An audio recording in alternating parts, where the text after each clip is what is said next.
په قرباني کې د شراکت والا مسله دا هم یو ډېر اهمه مسله ده چې کوم څاروی دا چې په هغه کې څومره کسان شریک کېدلی شي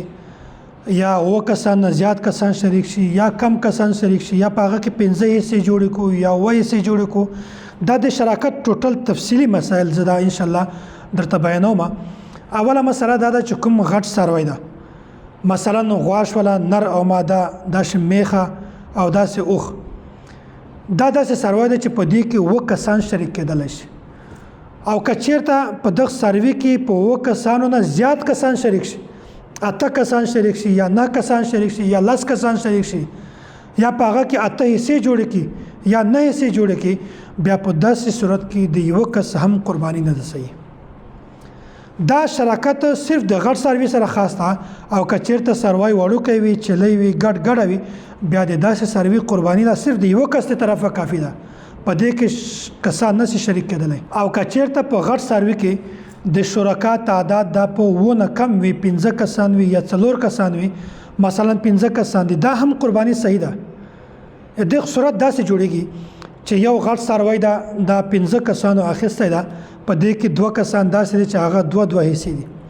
یو کس ته د هغه 2 حصې دي بل کس ته د هغه 2 حصې دي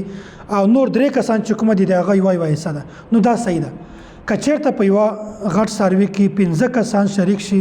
او 9 حصې جوړې کړي د 2 کسانو 2 حصې وي یا د یو کس 4 حصې وي نو داسې شراکت دا صحیح ده. که چېرته په دې غټ څاروي کې د شرکا تعداد دغه په 9 نه کم وي مثلا 4 وي یا 15 وي دا قرباني هم صحیح ده. نو د هغه ترتیب بیا داسې ده چې هغه ټوټل څاروی چې کومه ده 9 حصې چې کومه دي هغه به 15 حصې جوړې کړي. که 15 کسان شریک وي 15 حصو به تقسیم کړي که 6 کسان شریک وي هغه غټ څاروی په 6 حصو باندې تقسیم کړي دا حصه هم صحیح ده. او که چېرته داسې وي چې په هغه کې کسان پوره وي 9 حصې وي خو داسې وي چې د شرکا تعداد پکې کم وي 15 کسان وي هغه یو غټ څاروی اخیستی ده نو که چېرته کسان تعداد کم وي نو دا شراکت بیا هم صحیح ده. څرنګه ده مثلا 3 کسان دي د هغو یوه حصه ده او 2 کسان دي د هغو 2 حصې دي نو په داسې صورت کې که هغه 2 کسان ځان ته 2 حصې یوسي او 3 کسان یوه حصه یوسي په حصو باندې تقسیم کړي نو داسې شراکت دا هم صحیح ده. په شراکت کې د دې خبرې هم ډېر زیات خیال ساتئ چې د یو کس حصه په 9 حصې نه کمه نه وي.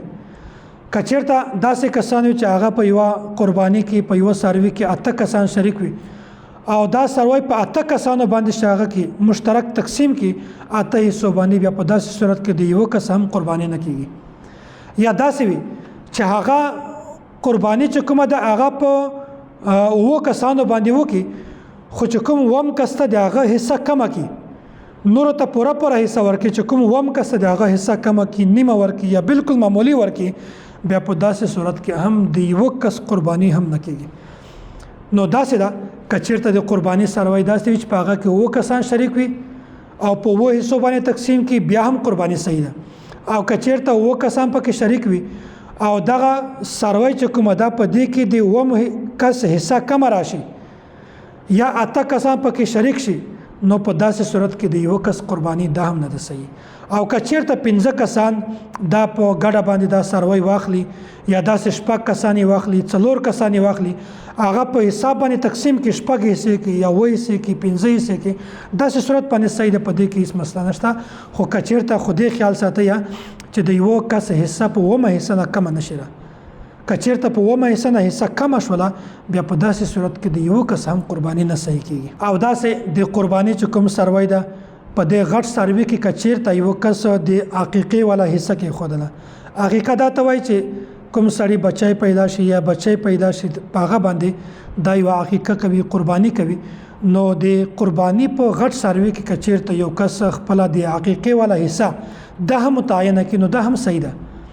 یا بعضې خلک داسې وي په دې باندې چا قرباني نه خرابېږي یا داسې وي چې بعضې خلک واجب قرباني کوي او بعضې خلک دا وي چې په هغو باندې قرباني واجب نه وي خو نفلي قرباني کوي هغه که هم په دې غټ څاروي کې خپله حصه متعینه کړي د دې قرباني هم کېږي د چا قرباني نه پرې خرابېږي.